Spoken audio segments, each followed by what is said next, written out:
Hey, this is KalechippsDev, and welcome to the first devlog for my new indie game project, which still doesn't have a name, but it does have a concept. So it's sort of going to be inspired by farming games like Harvest Moon and Stardew Valley, where in the first half of the game, you farm and then do all that stuff, and then in the second half of the game, you go into town and talk to people, make friends, and date people. But I was never really a big fan of farming simulators, to be honest. I much preferred sort of action games like Enter the Gungeon and Binding of Isaac, where you do run and run over again, like that roguelite genre.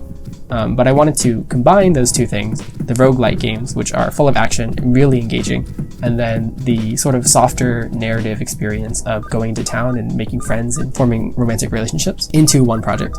And this is what that project is.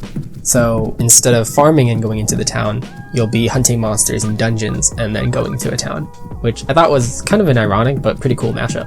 I'm calling this Devlog 0 because I'm going to be showing off some of my progress for the game and talking about some of my longer term goals, which means setting the stage for what will probably be a longer series of devlogs to keep myself accountable as a developer to see this project all the way to its end. So I've been working so far in the first half of the game, which is the dungeon running combat sort of half.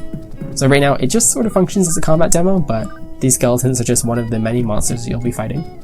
You can attack them by left clicking, and you can dash with a shift for now, but that'll probably change in the future. And you can also change weapons, of which there are 4 right now, with the middle mouse button. So the 4 weapons right now are the sword, the harp, the bow, and the lightning spell, which were meant to sort of each shine in different combat scenarios. And the idea is you can swap out between weapons to respond to different types of enemies that you encounter. So the bow is probably the simplest. It's just a long range, single target damage that you know and love. It does a decent amount of damage and it's pretty safe and reliable, but it really only works for picking off single target enemies. So in a situation like this, where the skeletons are all spread apart, the bow works really well. Okay, and the sword is one of my favorites. It's a lot better at sweeping clumps of enemies, but it's a lot more dangerous to use, obviously, because you have to get up close. But the sword has 3 attacks. It's 2 slashes and then a triple slash if you attack quickly in succession. And I liked how it created this feeling of movement and rhythm to the melee combat, which kind of became like this strategic fencing duel class rather than the default tank class, which I really enjoyed, because melee weapons are usually sort of relegated to this very default low skill class. But as it's designed right now, it's a lot different in this game, because since you're up so close, you can't dodge the arrows just by walking out of the way of them. You have to actually use the dash, which makes you invincible. So it becomes this sort of back and forth where you're using the dash to dodge, and then you're going in for the kill and then backing off. And then as they attack again, you can dash back in and attack more. Alright, and then finally there's the harp and the spell, which are the flagship weapons of the bard and the mage classes respectively, and they're a bit more unique. So the harp is closer to the sword, but a little bit farther away. So it has a bit more spread and a tad more range at the cost of less damage, and it loses the piercing projectiles. It's probably going to be focused on dealing damage through status effects, which you can apply to large groups of enemies because you have this huge spread of lots of projectiles. So I'm going back and forth between 2 designs for the harp right now. There's this first one, which I think I prefer right now, where you play 3-chord combo. And then there's another one where you can fire a stream of low damage notes just by holding down the left mouse button, and you can spread them between different targets. Both of these are designed in order to be able to attack many enemies at once, no matter where they are on the screen, as long as you're within medium range, so that you can apply a bunch of status effects like that.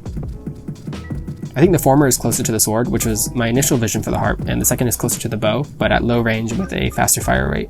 And maybe I'll keep both and make them separate weapons, I'm not sure yet. And the only spell right now is the Spark, which blasts this medium range ring around you, which does high damage on a low cooldown. I think the mage class is going to be sort of like a bunch of different unique patterns that move around, and I have ideas for a fireball, which is going to be one big projectile that splits into many on impact, and other things like ice beams, which slow enemies. It's sort of just going to be a hodgepodge of all the cool weapon ideas that I have, which don't really fit into one of the 3 other classes, which each have a unique identity.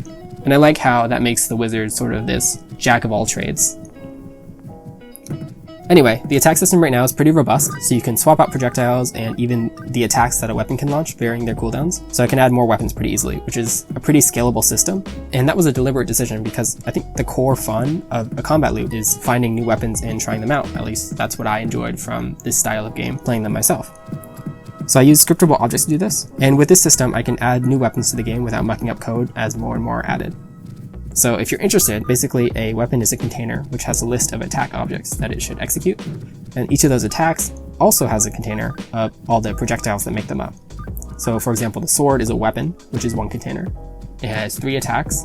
The first 2 attacks are the same. They each just hold 1 slash, and then the last attack holds 3 slashes. And then on top of that, I wanted to use the same weapons logic for enemies and the player without having to write 2 copies of each weapon for enemies and players. So there's an architecture where the enemy and player weapon controllers each inherit from an abstract weapon controller class, and enemy controllers are further inherited by each different enemy AI, of which right now there's just the skeleton guy. So between the class structure of the weapon controllers and storing the weapons in scriptable objects, I have a system that scales really well. And I actually really like this architecture and could expand it into a tutorial if y'all are interested in that. But yeah, anyway, that was a lot of code. What I'm really excited for is that this combat's only supposed to be half of the game. So this game takes a lot of inspiration, like I said, from farming games like Harvest Moon and Stardew Valley. And I was really interested in how those games are equally about managing a farm and forming relationships. And I think the quaint small town vibe that those games really capture was really gripping for me, but not something that I saw outside of those farming games. So just like those games were about farming and relationships, this is going to be about monster hunting and relationships. Maybe there'll be ways for you to sell your spoils from monster hunting in the town and then make a living off that money, or maybe you can give the spoils that you find to people directly to make friends.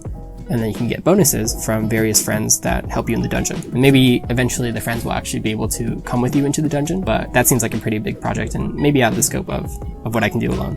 I'm really excited to take the strengths of two games and sort of mash them up, like the comforting slice of life feel from games like Stardew, and then combine them with the arcade action combat from games like Enter the Gungeon. It's sort of like a roguelite, but instead of repeating run after run, it's going to be about doing a run and then visiting the town market and visiting your friends and then returning to do another run. Alright, so in this last part of the video, I'm just going to discuss some of my goals for the course of development. These are the things that, for myself, I want to always put in the front of development as the guiding principles for the project. Alright, first and foremost, and the most important thing, I want to finish this game. Now, that's pretty obvious, but it's a surprisingly difficult thing to do, I think, and the inability to finish is something that kind of plagues the indie dev community, with a ton of developers just not being able to finish a larger scoped game. And this is probably the largest scope game that I've taken on so far, so that was part of the reason that I made this devlog series, to keep me accountable and keep this project finishable. And even if that means cutting some features, I really believe in this project and want to see it to its completion, no matter what form that's in. Second, I want to polish early and thoroughly. I think this ties into the first one, but polish is one of those things that takes some care, but really makes the game so much more satisfying, not only to play, but to develop, I think, as well. So already in this demo, there's a ton of ways that I've tried to make the combat feel responsive. So there's squash and stretch, there's hit flash when you attack enemies, when you take damage, there's knockback, there's sound effects for all these things, and particles on projectile impact and death. So all those things, I think, came together to make this combat demo something that I'm really proud of and am motivated to keep working on. So third, I think this game is a combat game at the end of the day, and that's the primary gameplay loop that players will spend most of their time actually playing. That's not to say that town activities are any less important, but they're more long-term goals and less about what the player is doing moment to moment, which is combat. So I'm trying to keep the monster hunting at the forefront of the game, with the town aspects meant to supplement that and provide a long-term goal for progress, like making friends and even romantic relationships. Okay. And lastly, this is just a personal thing, but I want to get into making some art for the game, and I'm probably going to have to, given that the asset pack that I'm working with doesn't have the scope of weapon or NPC characters that I want for the final game, but making my own art is definitely something that I've struggled with. And the art for the game right now is an asset pack that I got for like $3, and I want to make the assets that really fit my vision for the game. So if that means making them myself, then, you know, that's what I'm going to have to do. I've already downloaded a sprite, and one of the first sprites that I made is actually the logo for my channel, the bowl of kale chips. But I'm going to be making art and hopefully progress and morph this project to fit into my vision for this quaint, warm town where even the monster hunting maintains that small town vibe. Alright, so those 4 things are going to be some of the fundamental goals that I have with this project. Like I said, this is probably the largest project that I've taken on so far, and that's pretty daunting, but game dev is something that is really important to me, and I think it's about time that I made a project that I can actually show off and maybe sell one day and be proud of. So if you want to keep up with the project, which remains without a name, drop a sub and a comment with any suggestions you have for development. And yeah, hopefully this will be a fruitful and productive experience, both for you and for me as the developer. Thanks, y'all.